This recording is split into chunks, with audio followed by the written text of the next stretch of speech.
How'd you like that movie?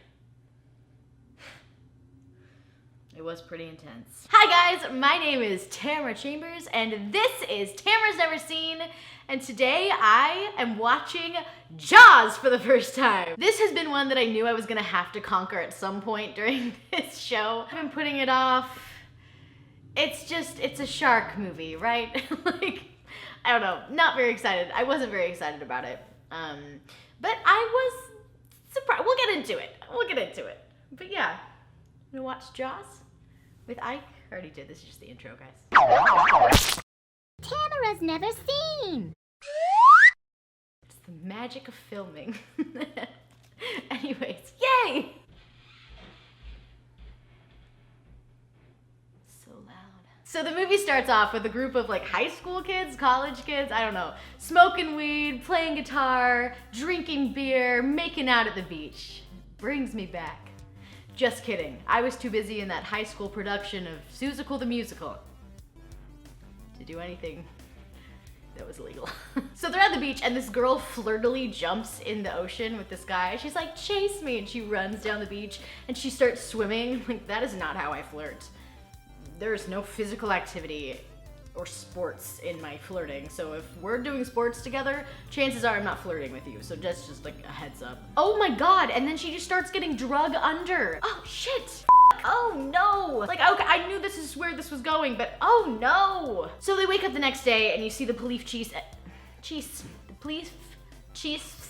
and his family. And their family is so cute, super great. Then you see his car, forget his family, that is so cute and great. Can I have that? It's like a convertible Jeep truck. I love that car, I want that car, give me that car. Can I have it? Can I have it? Can I have it? So then there's this very dramatic scene. You see that the girl's arm is in the sand and they have found her eaten by the shark. Do you like to eat shark? Is that a fish that you like to eat? You're so cute. Do you want one of my rings so that you can be as stylish as me? You're so stylish. You guys see that? Look at how stylish he is. So the police chief, Martin, is trying to figure out how to close the beach when he finds out there's a bunch of Boy Scouts out in the ocean swimming today for fun. Let's see how prepared they are for this. None of the Boy Scouts die, thankfully, but this terrible mayor character shows up and tells the police that he can't, the chief Martin, that he can't close down the pool. There's sharks in the pool. He can't close down the beach because it's their tourist time and it's an island and they need the money, and so blah, money rules all. It's like the weekend before 4th of July. The beach is packed, and honestly, I'm just very concerned about the black lab that's swimming in the ocean. Don't kill the black lab, please. Then you see the scene where he goes, that's some bad hat, Harry. I'm like, that was familiar. House! Look at how he's sleeping right now. And he's like, I'm trying to sleep, you maniac. Shut up. So then, of course, a kid gets eaten. The police chief is just standing there because he doesn't go in the water. Apparently, he's afraid of it, even though he lives on an island. Okay. So then they put a bounty out for the shark, $3,000 to kill the shark, and he goes to close the beach. And the town goes ballistic. Like, they're so mad at Martin for closing the beach. It's like, did you all not just see that motherfucking kid get motherfucking eaten by a motherfucking shark? That doesn't make sense. It doesn't make sense. Then you see this hilarious seafaring character come out. He's like, I'll kill that shark. It'll be $10,000. I'm old and seafaring and tough, and I live at the same island that all of you do, but I've got a different voice than you do because I'm seafaring the sea sharks. The town is like, no, we're not gonna pay $10,000 for this shark. We don't even believe it's real. Open the beaches. Mah! And some inexperienced fishermen go out so they can get the $3,000, and it's not good. There's a lot of slow building, menacing music, and then no one addresses it. They're just like, yeah, still, it's fine. We're still good. Still only 2 people have been eaten. It's not that big of a deal. So skipper guy Matt from the Ocean Something Institute comes to help, and he is a GD delight. And he is pissed at everyone for being so stupid. He's like, wait, you're the police chief and you didn't go out on your own to look for this shark, so you've never seen it? Also, no one called the Coast Guard? Also, no one's doing anything?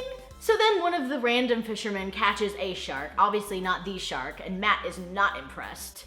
Matt from the Ocean Something Institute, not feeling it. So Matt convinces Martin that it's not the shark, but the mayor still won't let them tell anyone. He's like, don't put a damper on this day. He doesn't have an accent, but I imagine he does in my mind. So then the mom of the little boy who died comes and slaps the police chief. She's like, you knew that there was a shark in the waters and you didn't close the waters? Why? I'm like, yeah, that is valid. And it shouldn't be Martin getting blamed for it because it was the mayor, but somebody should be getting blamed for this. So Martin is sad. He's at home eating dinner sadly, and Matt comes by with wine.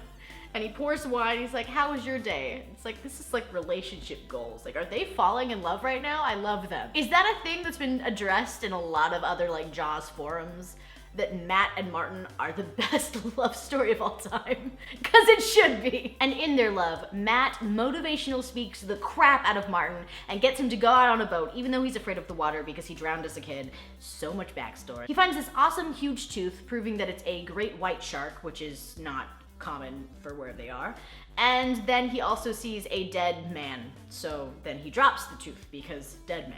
And there's great music building this whole time, and I was literally stress eating pistachios this entire time. And it's 4th of July and the place is packed and they spot a shark, but it's only kids with like a little shark thing on because kids are the worst. But then the shark is in the pond area of the beach, and that is where Martin's children are at. So Martin's kids are fine, but the shark does eat someone in that pond area, and you see the shark for the first time. I'm gonna call the shark Faye. I think that's a good name for a shark. So you see Faye, and you're like, shit, Faye, you're a big girl, Faye. Ugh.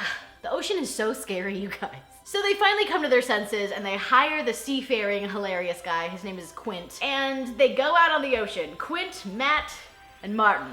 Cutest threesome there ever will be. So they shoot the shark with this cool like harpoon, and it's got a floaty barrel on the end. And apparently it's super hard for the sharks to be underwater for a long time with the barrel because they get tired because it's so buoyant. And they're like, cool, we'll wait it out.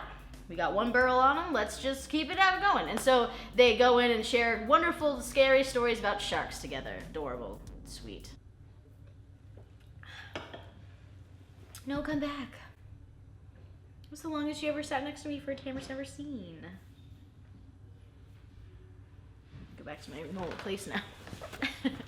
But then Faye comes back and she is pissed. She is wrecking shit. Faye is tearing shit apart. They shoot her with 2 more barrels, and then they tie the barrels to the boat, and she's pulling the boat and she rips the barrels off. Faye is beautiful and smart, and she deserves better than the bucket treatment. Barrel buckets treatment. Poor Faye. So then Quint kind of goes mad, and he's pushing the boat super past where it should go. The engines are giving out. Faye is chasing them super fast.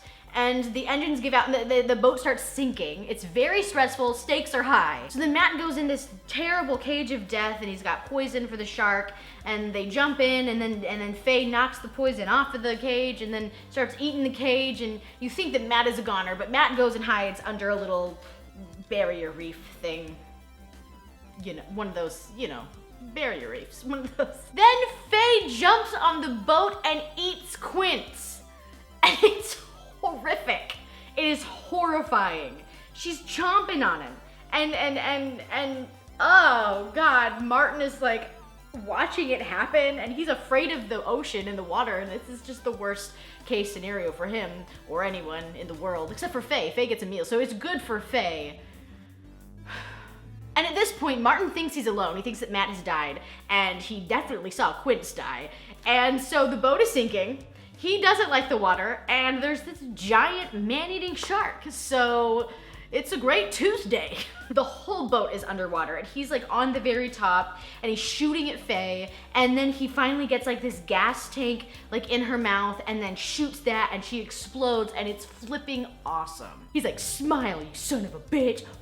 Suck it, Faye. Then Matt swims up, and Martin realizes that he's alive, and honestly, they are so adorable. And they paddle back to shore, and that's the end of the movie. There's a love story all along between Matt and Martin.